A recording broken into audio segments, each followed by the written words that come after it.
I don't even care what the keyword research is.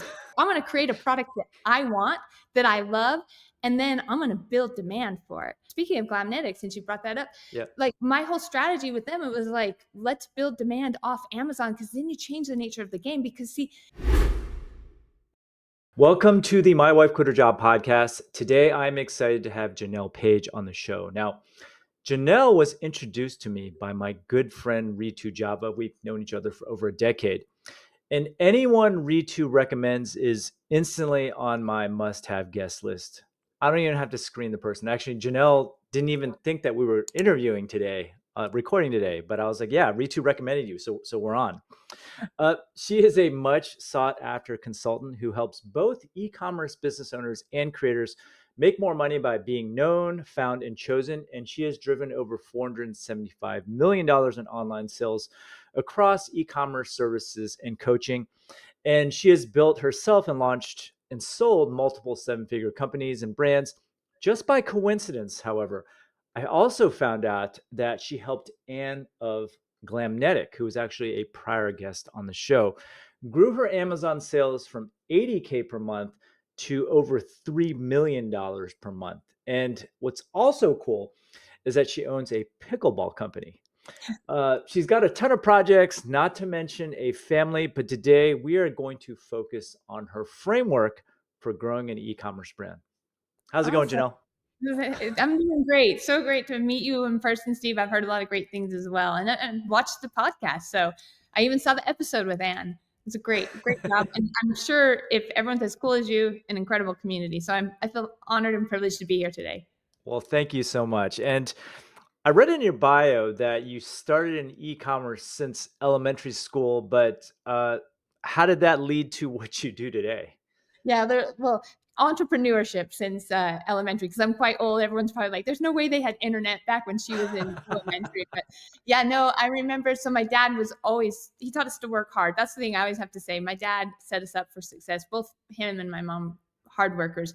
We would collect cans at the lake. We lived by a reservoir, and then we'd go recycle and collect the money. And then we'd go to, at the time, it's like a Sam's Club, or Costco, and we'd buy those blow pops, the big bulk candy. And then we'd take it to school and we'd sell it to our friends. So we'd make, $20. That was a lot back then. That's pre-inflation dollars. That's like a week for a kid. So we were always running little businesses, as mowing lawns, babysitting. I even started ironing shirts for the families. And I grew up in a religious community where the people would go to church and wear white shirts and, ironing. I still to this day hate ironing, but I made good money ironing, when I was just in junior high. So yeah, I've always been one. I love money. I love making money. I'm not afraid to say that. I think you can do so much good with money. And there was a time in my life where I didn't have a lot of money. I was a single mom with 4 kids under the age of 5, and I was hustling like crazy. And so I just know that, like, when you have money, the stress level is so much less, So yeah, I'm a big fan. All right, so I already know the answer to your thoughts on this question, but Okay. I actually want my listeners to hear it from you or someone other than myself. Okay. So, how do you feel about doing keyword research on a product, throwing it up on Amazon, and making money that way? And that's that. I know, like that's never been the way I've launched products. So I've just never even, I've been in the Amazon space for, over a decade, and I'll always present, and people will be like, well, I've got this product and I did these keyword research. And I'm like, I don't even care what the keyword research is. I'm going to create a product that I want, that I love, and then I'm going to build demand for it.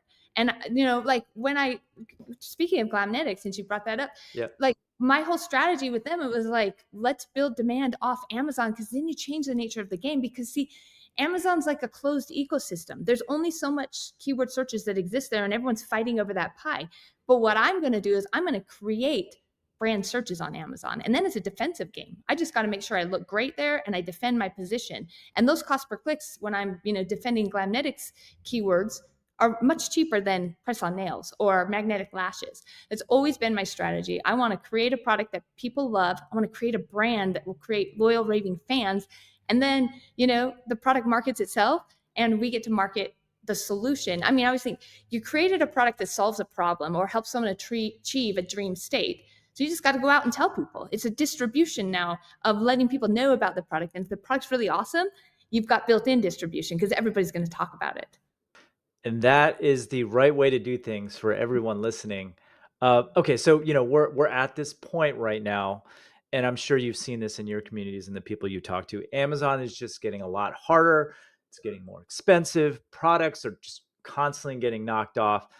And all of a sudden, at least in my community, more and more pure Amazon sellers want to start their own brand.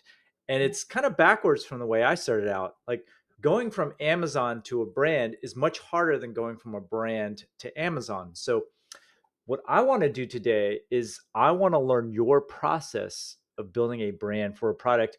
I know you use words like creating a movement and creating a story behind the product. What is the blueprint for you?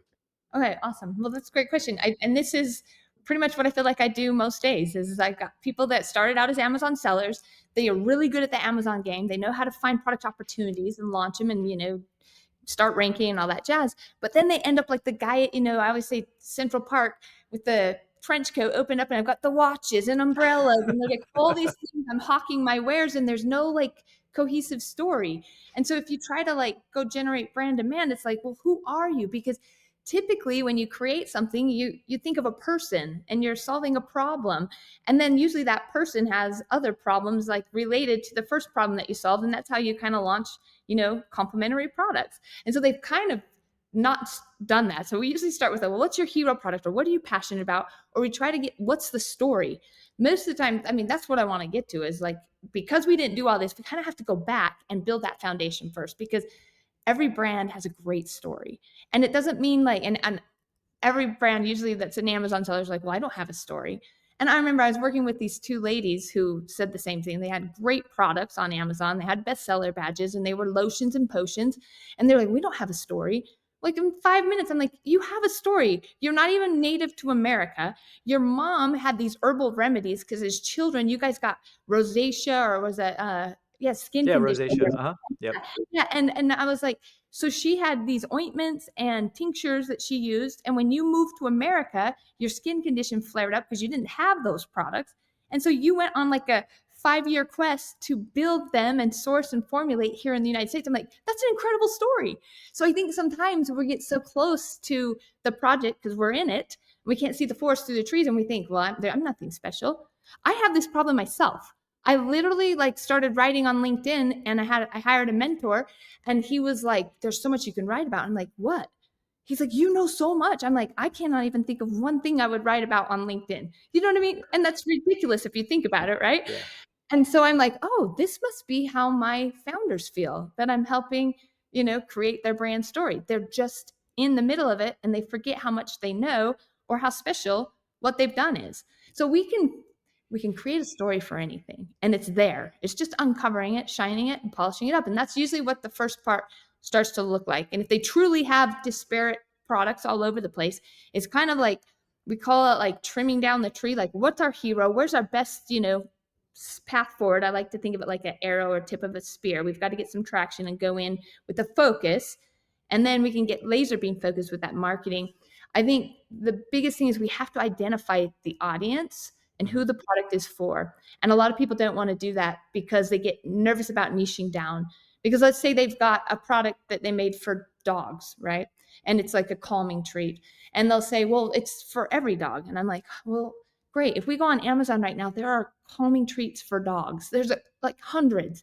So we've got to come at it with a unique story and unique mechanism, or maybe it's just for chihuahuas, for little dogs. Like, and they think by doing that, they're leaving a part of the market, and you are, but you're also gaining traction. I like to rock climb, so I think we've got to get a handhold somewhere, a good one, right? And so if that's just going to be in the Chihuahuas, we're going to own that space. Doesn't mean that's where we're going to stay for forever, but we will wrap up the Chihuahua space, and then we'll start to expand to other toy dogs or whatever. It's just you have to go in somewhere. And the classic example where I learned this was when I first started in the marketing industry. I was helping as a copywriter a company called Progenics, and they had supplements and they were trying to break into like the Arnold. They had a recovery drink, a post-workout recovery. It tasted really great and it actually worked. Usually at the time you had something that tasted great and didn't work, or it worked and it tasted like terrible chalk, right? So we had two great things, efficacy and taste. And so here we are one weekend at the Arnold, then the next weekend we'd be at some rock climbing convention, and then we'd be at some jujitsu event, and not getting traction at all. And it wasn't just my idea. Me and the director of marketing at the time was like, there's this new sport in California. It was called CrossFit. It was just getting started, a little event at a Cucamonga Ranch. And we went to the event and we kind of owned it. Like there was nobody else in the space. And we thought, let's go all in on CrossFit. And I remember the meeting that we had. I remember we decided it. And that focus right there, it gave us laser beam focused marketing. Now we knew exactly what events we were going to be at. We were going to be at every CrossFit event. We knew what magazines we'd advertise in. We knew the language we would speak because CrossFit, they don't do workouts, they do WODs. And they don't go to gyms, they go to boxes. And they don't do like a traditional workout. There's, Fran and Murph. And so we got the language. And then we were able to paint this picture that we made supplements for CrossFitters. Nobody else. And this was made just for them.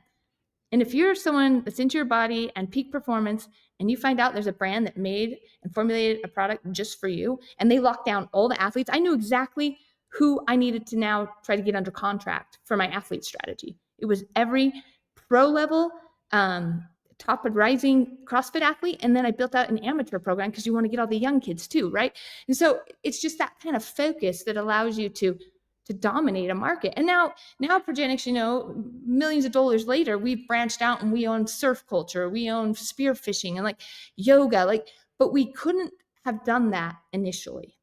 It's like those people who say you're an overnight success, and we all know there's no overnight success. You missed all the 7 years of grind of me up late night doing all these things, and you see now like Janelle everywhere or something like that. But that's not how it started, right? Yeah. Hey, just a quick heads up. Tickets for my annual e-commerce conference, the Seller Summit, are now on sale over at sellersummit.com. If you run an e-commerce business selling physical products, this event was built for you. Unlike typical events filled with broad advice and feel-good stories, the Seller Summit is all about real strategies you can actually use. Every speaker I invite is deep in the trenches, running their own store and dealing with the same challenges you face every single day. Now, we keep the event intentionally small, just 200 people, so it stays intimate, and you actually get time to connect, ask questions, and have meaningful conversations. I've sold out every single year for the past 9 years. And if your store is already doing over $250K or $1 million in revenue, we also run a private mastermind with other top sellers in the space. You can learn more and grab your ticket over at sellersummit.com. Now back to the show. You know what's funny is not too long ago, I was actually at Home Depot looking for oil to oil our sewing machine. And there was like the whole shelf of like lubrication oils and whatnot. But then the one I bought, it actually said 4 sewing machines. And if you look at the ingredients, it was the exact same ingredients of like a quarter of the shelf. So just those 2 words caused me to buy it. And that's just an illustration of what you're talking about, right? Yeah. Yeah. Yeah. It's like you knew you wanted sewing machine oil. That said sewing machine oil. It was exact match. I mean, this is a little strategy. I did doing a contract with Amazon Ads, and I'm doing some content for them, teaching like ways you can do better on your headline ads. And one of them, like the simplest hack, and I'll put this on LinkedIn in a couple of weeks and go into more detail, but it's like when your customer types in like Glamnetic nails, like I won't use a branded example. I'll do something like Halloween nails. Your headline ad should say Halloween nails in it, because there is this psychological switch that thinks, oh, I typed in Halloween nails. This is Halloween nails. Instead of saying like spooky nails, which is cute and fun, but I was in my mind, I don't want to have to make that processing leap to Halloween nails, spooky nails. Oh, you know what I mean? It doesn't feel like, oh, that's me. That's what I wanted. So just little things like that, buyer psychology, fascinating. So I want to know your process, because I have a lot of people that come up to me and they say, hey, I don't have a story. I sell these really boring generic products on Amazon. Like, how am I going to make sales in my own store or create a brand?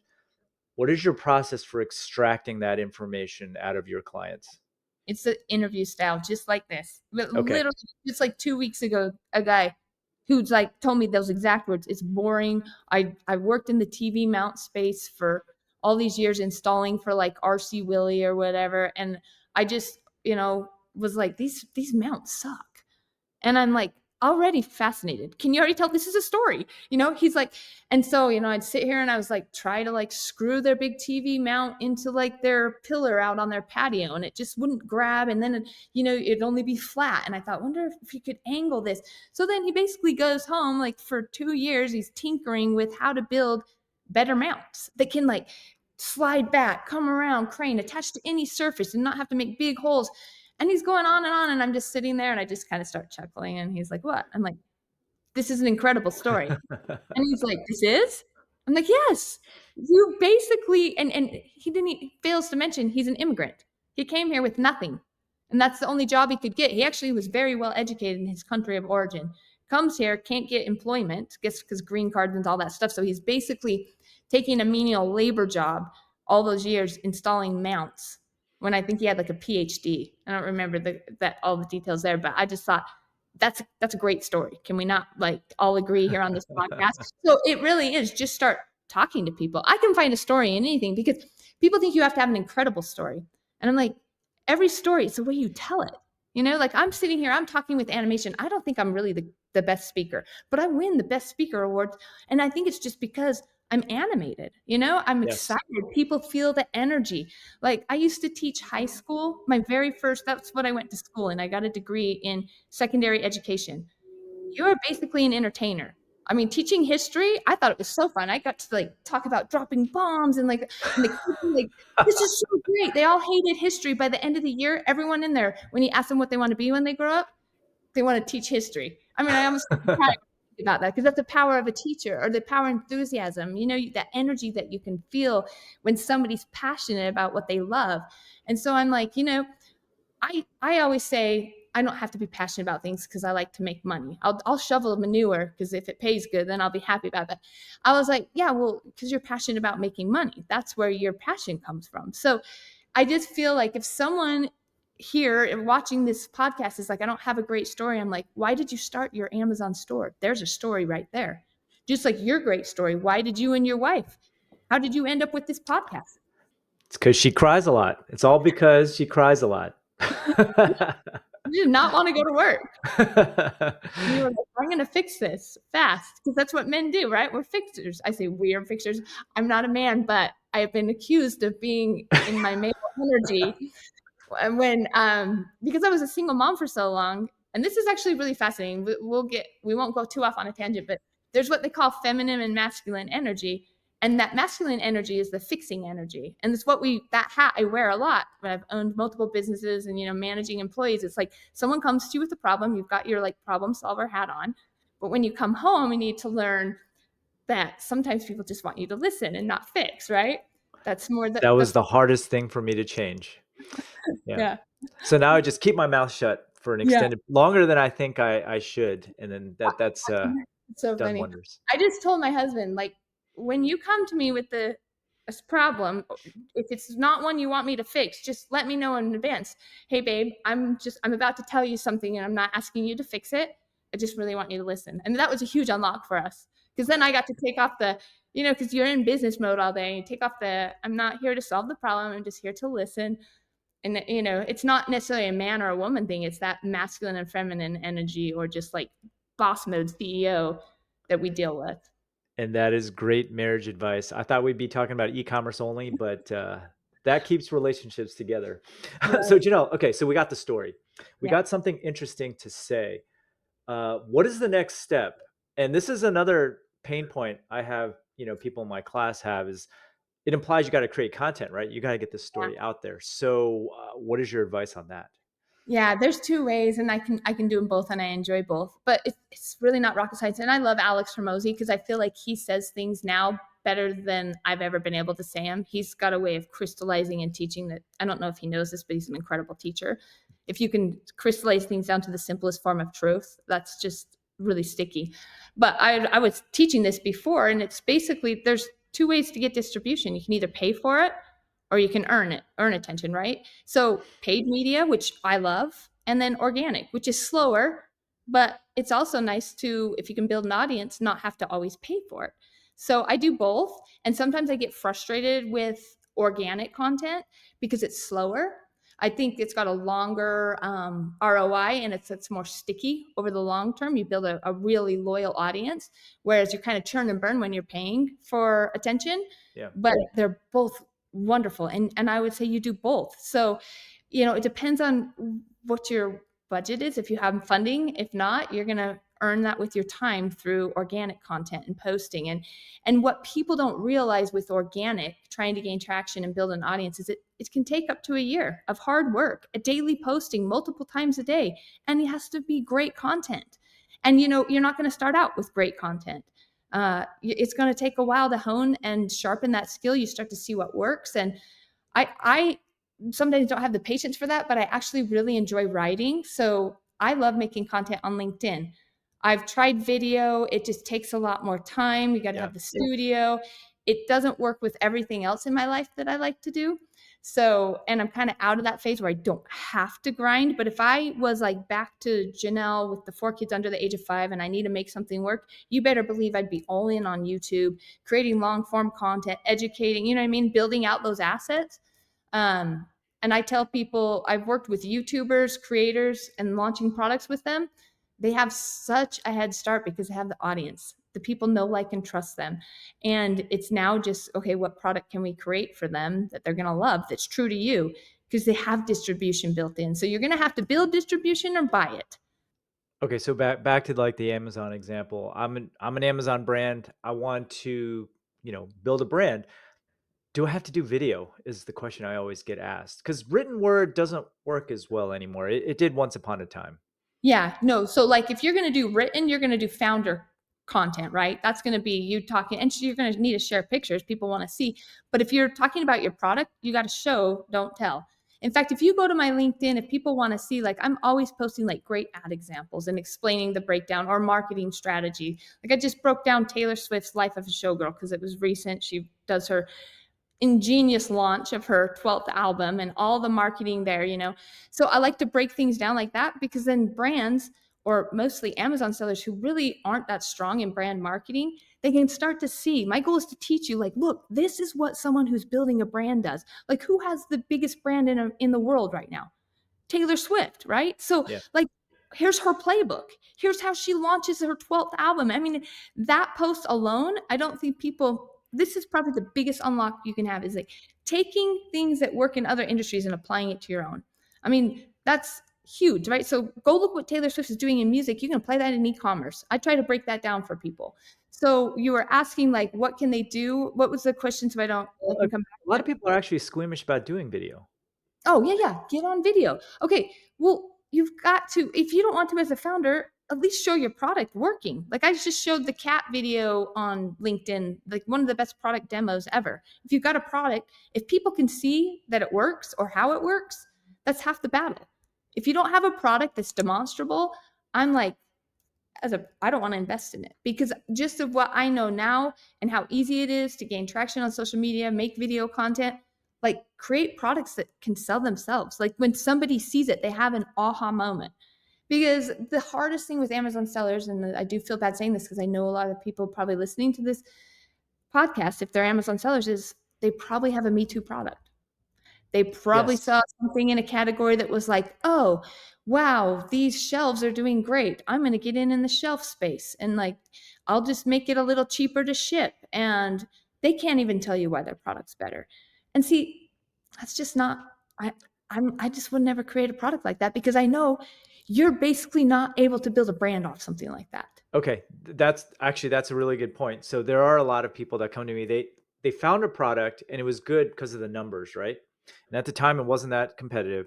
So they listed it, they made a lot of money, but now like everyone started jumping in, and all of a sudden they're selling this product that there's like 100 that are the exact same thing. Yes. Right? I literally just wrote a post on this. Brand is your moat, is all you have. Because in today's environment where it's so fast for people to manufacture what you've got, and your factories, trust me, I have lots of brands and we have factories and we have I patent protections, they still knock you off.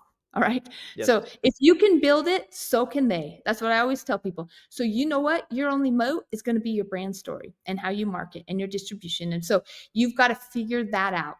And if you don't have that, like, I'm sorry, there's no middleman anymore. So you're not going to be able to beat the factory on pricing. And this is why I don't love Amazon as a platform strategy, because it's a price driven platform. So whoever goes there and has, the cheapest product and they're all equivalent will win. Yes. So you've got to have the story. You've got to be the Patagonia, the North Face, the Gucci. You've got to do that. And I have a lot of friends that come to me and be like, I want to start an Amazon brand, or I want to get into what you do. I'm like, no, you don't. You don't want to do Amazon. I'm going to say, if you want to do what I do, then I'll tell you what I do, but I don't do Amazon. Amazon is a channel for me. Yes.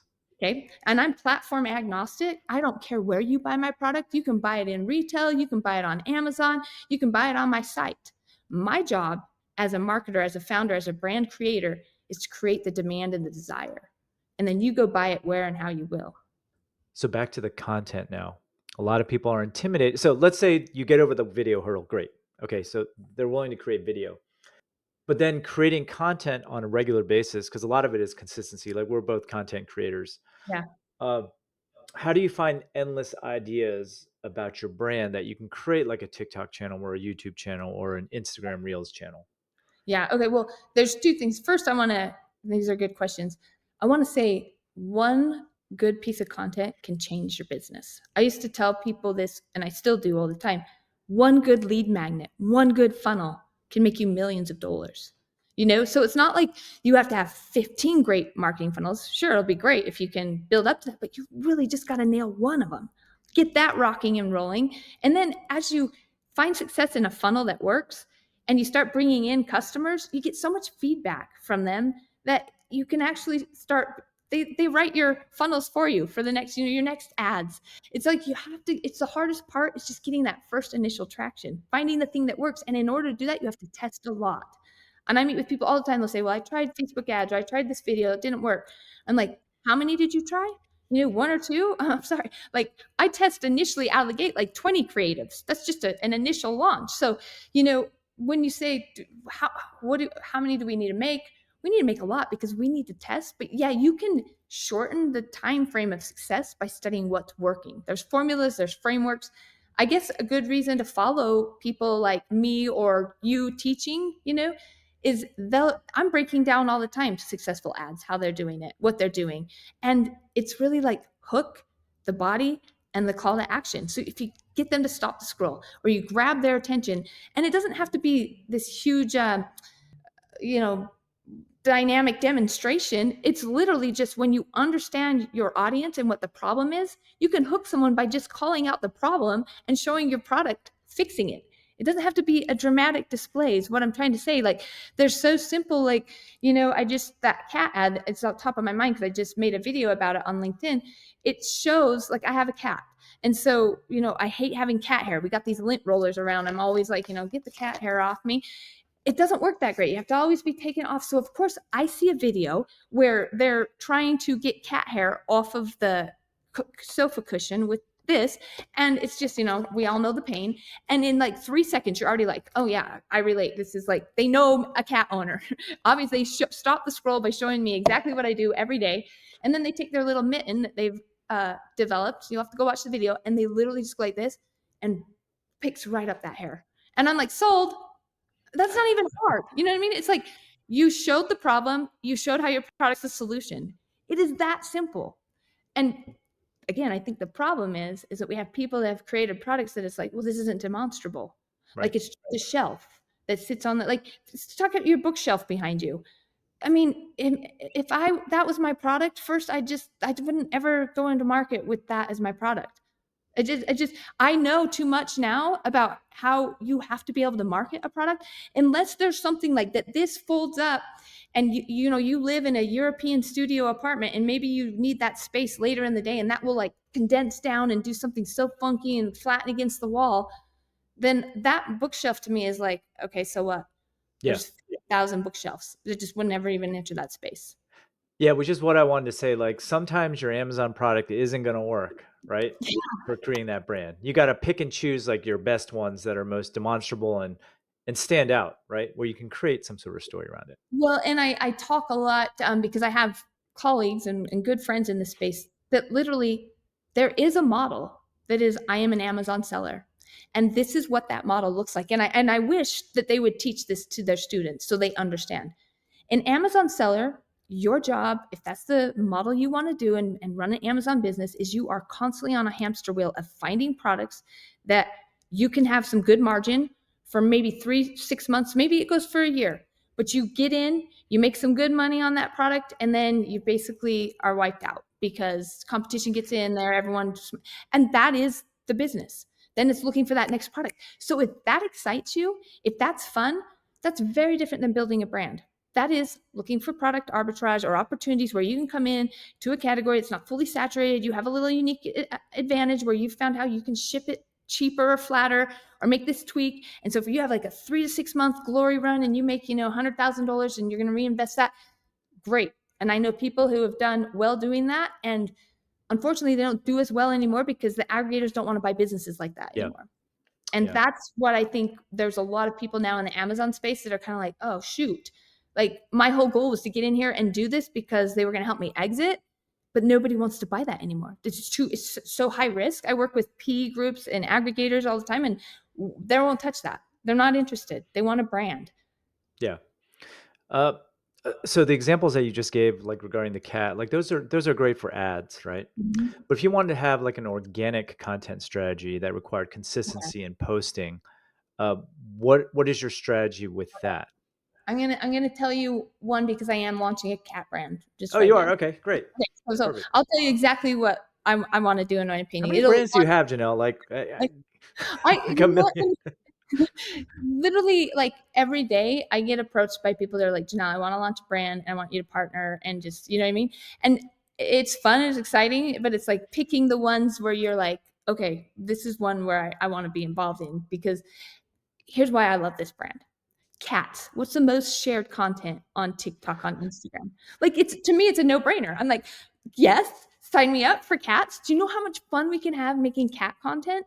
Like I literally posted about on LinkedIn what my strategy is going to be. It's going to be finding the best cat content, sharing it already. I've got creators out there creating, reels of cats that get millions and millions of views. I've just got to basically work my product into the end of it or do something, that's an easy one. And then it's like, have you seen the new stuff they're doing with the AI cats that do cat casting? Oh, Like they sit yes. up there Yeah. broadcasting. Can you imagine? Like I'll have Liquid Death style, like, Liquid Death to me, I will model all of their commercials and all of their publicity stunts. And instead of human beings being in it, I'm going to put cats as the characters. And instead of them, doing Liquid Death, like we're doing lickable cat treats, like hydration for cats, that will be our product. And so it's like, this is what I'm saying is like, you can go in and it's not like yes, it's stealing like an artist. I'm like finding frameworks that already work, brands that are crushing it. And now I get to personify that with cats. And, I literally was thinking the other day, I'm going to go up the animal shelters, like up the street. I'm like, I'm going to go adopt every cat right now. Because I just got this house. We have a lot of acreage, and I was like, what if I had like 100 cats on my property? And like, I just go out with my lickable cat treats and they all just come running. Like, I mean, the possibilities are endless. I'll find every cool, like, commercial that's ever been made that's worked. And instead of it being humans with whatever product it was, it will now be cats with my product. And I'll remake that commercial, that content. And so that's kind of how I think about like ongoing content on an ongoing basis would be what can I do that's fun? And then I will do contests with people with their cats because people love their cats. People love to make videos of their cats. So I'll create contests like, hey, who can make the funniest cat video? Send it to us, like in America's Funniest Videos. I don't even care what it is. I just want everyone sending me their cat content. And I'll just have cat years. We'll have tons of cat content. Man, it's going to be too easy. That's probably not fair because that's so easy, Well, right? I mean, I think the key takeaway from what you just said is you're basically trying to attract people who would buy your product, and your videos don't even have to be about your product. You were just saying you're going to be posting all these, Cat cat videos. videos that people submit, and Yep. then maybe slip your product in occasionally in one of your own videos that you publish, right? Yep. And here's something like I guess you just have to be creative. Like we just launched at Glamnetic. One of the things I've like been pushing them to focus on, because there's so many people that can get into the press on nail space, and it's blowing Yes. up, right? And your factories are going to compete with you. And that's what I say, like, if you don't have a brand, good luck, because you're not going to be able to beat your factory on price, but we can beat them on brand. And we've been able to lock down the brand deals. And that's what I'm like pushing for, every licensing deal we can get, because the faster you lock those down, your competitors can't get them, right? So if we get all the IP, like, we've done Harry Potter, we just did Fanatics, we've got Hello Kitty, Beetlejuice, like we're going after those hard. And then like think of the content. Like I'm just sitting here yesterday and I'm like, okay, Fanatics has launched. And you remember like the NFL, the Budweiser and Bud Coors, Yeah, like yeah, they yeah, yeah, of on. course. I'm like, we've got Kansas City Chiefs and the Cowboys game coming up on Thanksgiving Day. I've got those nails. So I'm going to have like my graphic designers create like the nails, like they're going on Super Bowl Sunday, although it's Thanksgiving Day. They're going against each other head on. The Cowboy press on nails, Kansas City Chief press on nails, and we'll put the helmets on them and we'll recreate those Budweiser ads. Those were killer, so just thinking outside the box or getting inspiration from what's worked before. I literally had my VA go into every Facebook group for fan groups. And this is organic side. This is not costing a penny. And I was like, go find every Kansas City Chiefs group and just start posting these nails, like getting my game day on every time there's a Kansas City Chiefs game. She just literally, I told her a post idea to go have a poll where it was the Cowboys versus the Chiefs, because this is Thanksgiving. I want to build a ton of hype around that. He has over 3,000 shares on this Facebook post, which is like, and it's got like our nails in the background, just talking about getting your game day on. And I mean, I took a screenshot because I'll probably post about it on LinkedIn, but I'm just saying, guys, this is so easy, and maybe, I don't want to say maybe it's so easy for me, but I really believe, I guess the more I can talk about it, the more I can teach about it, it will become easy for you too, because I'm not smart. I've just been doing this more, and I sit around and I think about and I look for examples. So I'm hoping that as I'm talking, people are getting ideas, but I'm like, I'm not a genius. It's just the system that I use. I kind of look around like, what's working over here? The Facebook ads library is fantastic. I'll go into like the most boring, I'm gonna say boring ass categories. I'll try not to swear, but and be like, what are they doing? Like, in tech. I think tech's kind of boring, but some people might think that's interesting. What are their ads? Or, and usually it is pretty boring. I think, man, I can make these guys so much more money because they're so boring. Or, You should go what help Google. Their ads are always horrible. horrible. Yeah. Yeah, or like Bugatti, or like something like so different, like Lamborghini. The brands that have to actually position themselves and sell this feeling, that's who you kind of want to look at, because they're not competing on price. And when you see how they position and how they sell, it should really, like a Rolex, what do their ads look like? What is the feeling they're trying to create? Because they've created some dang good loyalty. I love things like Harley Davidson. Like if someone's willing to tattoo your logo on their body, you've got a killer brand. And so start thinking about, to you, what are some brands where you feel like this affinity, or you're just like, man, they're good. And then just start thinking about, well, what have they done? And just those thoughts will start generating ideas of what you can do with your product. And then too, sometimes this is so theoretical and this is so brand and this is so high and mighty. I believe so much in brand marketing. I believe it is the long-term investment that people aren't willing to make. And I work with brands that are, 50 or $100 million, and they are all performance driven. They're very much direct marketers. And I just have to really push on them. And I say, I love it. You want to know the ROI on everything, but will you just trust me that there's some things, like Gary Vee will always say, what's the ROI of your mother? Like there are just some things, like I cannot sit here and tell you like what that ROI will be, but you have to believe me that it works. Building your brand, investing in the story, and just becoming known. That's what I call it, a category of one brand. Get known, get found, get chosen. Like these are things that I can't necessarily say, well, I spent $300 on a Facebook ad and I made, $450 after it. It's just, it's brand marketing. It's always worked. It will work till the cows come home. That's why all these big brands still do it. Coca-Cola, Nike, like they're big for a reason. They invest in a long-term ROI. They're not just building for a 1-year exit, 3-year exit. They're building to build an empire, a legacy. So I think why I wanted to tell you that is because I'm talking about this brand marketing, but I want to give the listeners also some hope that you can drive incredible returns with a great Facebook ad strategy too. Like make a funnel, like where you make a great offer on your product. And I'll tell you an example of a lady that I just started working with. She was doing like $100,000 a month just on Google Ads for her kidney. She's a herbalist for pets, mostly dogs. So like people will come to her and they have like their dogs in kidney failure. And I didn't even know anything like this because I didn't have dogs. But she can't make claims. She's an herbalist. She has botanical formulas and formulations, and she has literally saved. I don't know if I can get her in trouble talking about this, but like she's saved thousands of dogs' lives. Like where they took them to the vet, and the vet was like, "We have to put them down. There's nothing else we can do." And then these people out of desperation will, start searching the internet and find her website where she has like her 5-step system, and it works. And she was like, "What do I do?" And I'm like, "You need to run some Facebook ads." Like, I mean, literally, you're saving dogs' lives. She's like, "Oh, but I can't say this and I can't say that." I'm like, "Okay, well, the number one step in her program is first you've got to get your dogs on raw food. Like, and believe it or not, people like actually cook their pets meals, right? Like it's not good for, I mean, she explained it to me. Now it makes sense. I feel like a terrible cat mom because my cat eats the cat food out of the dry bag. But like that is so bad for their kidney. It's so dry, it's so processed. These animals were not meant to eat all this. So you see the power of education right here. I'm like, Amanda, if you start teaching people this, like you say, what content should she create? As a founder, she should have a YouTube channel where she talks about the dangers, the hidden dangers in processed food for animals. Like they were never made by God or whoever created or evolution to be eating dry food.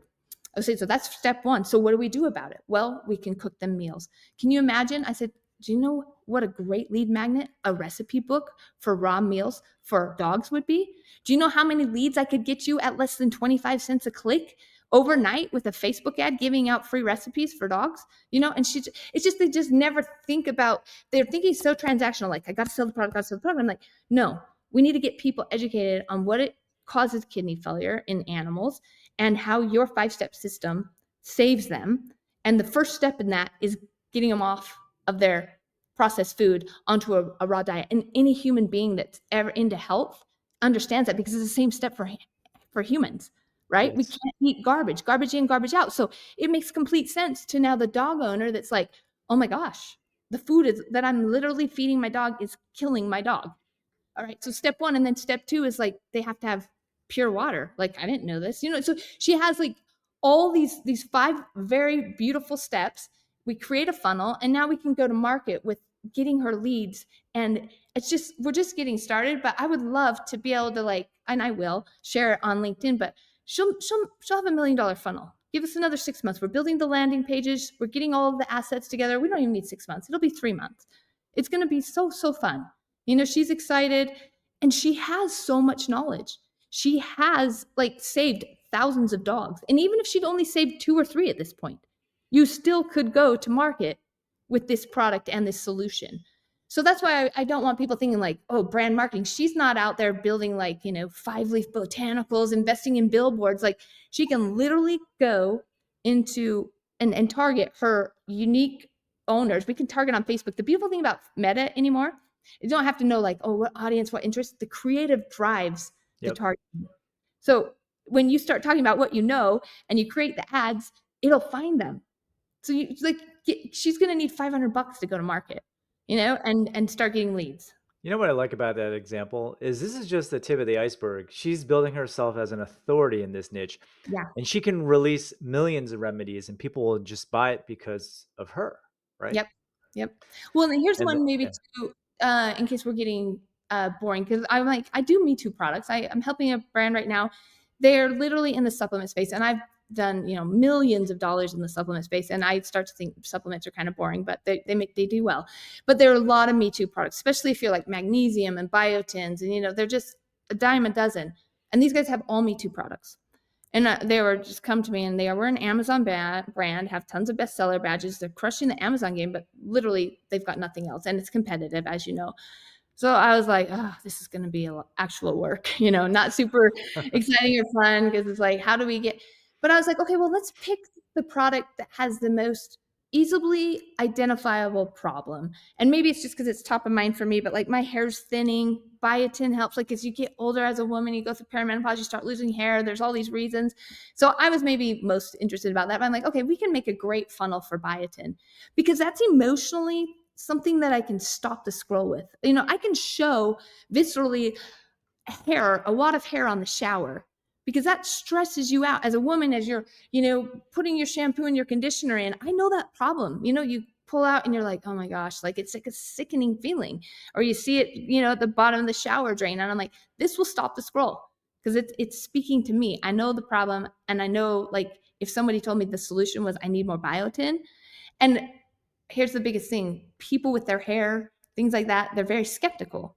And so you've got to have a killer offer. So the offer has to be like, you know, 30-day money back guarantee, like no risk, you know, all those typical great Yeah. marketing. But I'm like, guys, it's that simple. Like, let's find out some of the problems, the solutions that we provide, and give an ironclad guarantee. If you believe in your product, and they do, they've got clinical studies behind this. They can actually say things that most other supplement companies cannot. And so just creating a funnel for them just on that product to help them get traction. Because the nice thing is when you bring someone in to, like, if you have a supplement house, you have like all these different products, get them using one product. Then it's very easy when they're on your email list and you're nurturing them. You talk about, did you know that magnesium helps with sleep? It helps with restless legs. It can help with, you know, brain function. So now your magnesium, you have all these new users that pretty much everyone should be taking magnesium, right? We can get them taking magnesium as we Yeah. educate them on all the benefits. So just kind of trying to give examples of things of working on that they could be like, oh, okay. I don't want to pick all the easy stuff, basically. You know, I was just thinking about all this, and we're talking about this. It's almost like you should just start creating the content first, building that audience, right? And Yeah. then have that audience that you've built dictate what you sell. Yeah. Well, Right. I love that you mentioned that because I've been writing on LinkedIn just for fun, kicks and giggles, you know. I don't know really why I'm doing it. It's not like I have all this extra time, but I just enjoy teaching. And my mentor was like, well, what product do you want to sell? And I'm like, I have no idea. But I'm kind of like you. It's like I'm at one sometime at some future point, maybe I will have a product. But I don't have one. I just know the power of having a brand and an audience. And so there will be maybe somewhere where one day I'm like, this is the product. But I've been sitting here being like, what would I sell? What do I do? You know, and everything I think of, I'm like, I don't want to have to fulfill that. You know, maybe I'm just getting old, or I don't want to. Well, then I can't play pickleball if I have to like get on the phone every day and do this or that. So I think maybe that might be my problem, but I just know there's value in brand. Yeah. Brand is the most valuable asset you can have, whether it's personal or your product brand. Like, it is an investment that will pay dividends. It has for me and continues to pay. It's probably my best asset that I've ever created is my brand. I 100% agree with you. We have the same messaging, you know, for what we talk about. And Janelle, if anyone wants to hire you, because I can already tell from this episode that there's going to be a lot of people, because you're like bubbling with creativity, right? I'm an engineer. These things don't come as easily to me, but for you, it just seems like you're just pulling them out of the air. Where can people find you online? Oh yeah. At JanellePage.com, LinkedIn, I'm Janelle Page. That's Page, like page in a book. And Janelle Page 11 on Instagram. I really don't post about business stuff on Instagram. It's mostly like my scrapbook. So if you want to see me at Benton Boone last night with my kids, then that's where you'd find that. If you want like educational, tactical information, probably LinkedIn or my website. So And then what about the pickleball? I thought that was pretty cool. Yeah. yeah, seriously, you guys, if you love pickleball, like, we need to play first off, but we also have a coaching program where we teach people how to run low maintenance, high profit pickleball facilities, and we have franchise. So it's the kitchen, and I love pickleball, and I want to own a facility where it's hard to make the numbers work if you have overhead. That means staff. The numbers just won't work. So we have a system that we've created, and we have over 8 locations just here in Utah, and then we have many nationwide, and then, you know, lots of coaching students that we teach them how to run, like, basically a low maintenance, high profit pickleball facility. It's all smart locks, codes, automation. So it's been really fun. I do enjoy that as well. Yeah. Well, hey, Janelle, thank you so much for giving us your energy today and teaching the audience not only about the importance of brand, but how you can just basically pick up content ideas from midair if you just sit down and just think about it for a little bit. Yeah, exactly. Yeah, or they can just powwow with you, Steve or me. We'll have like a powwow. Exactly. It's been a pleasure. We have to actually meet in person. Do you play pickleball? I'm a tennis player. Oh, you'll I like pickleball. I like yeah. pickleball. However, what I don't like is how all these pickleball courts are taking over my tennis courts. No, Yeah. this is a real thing. I know. And you know what? As a tennis player, you'll be really good at pickleball because you'll have the footwork, you have the strokes, and you just won't get as good a workout. I always tell people that because I'm like, it's like the older people like can cream you. Like it's like the only sport where you can show up and get beat by an eight. I don't anymore, but I got beat by an 80-year-old when I first started. But I now Oh, pride I myself believe it. I'm in sure I being would get rocked. What I like about pickleball is like my wife will actually play it because it's less yeah, intimidating than yep, tennis. And so I think pickleball is just the next big thing, yeah, unfortunately for me as a tennis player. So, yeah. That's awesome. Well, cool. well, thanks, Janelle. Yep. Take care.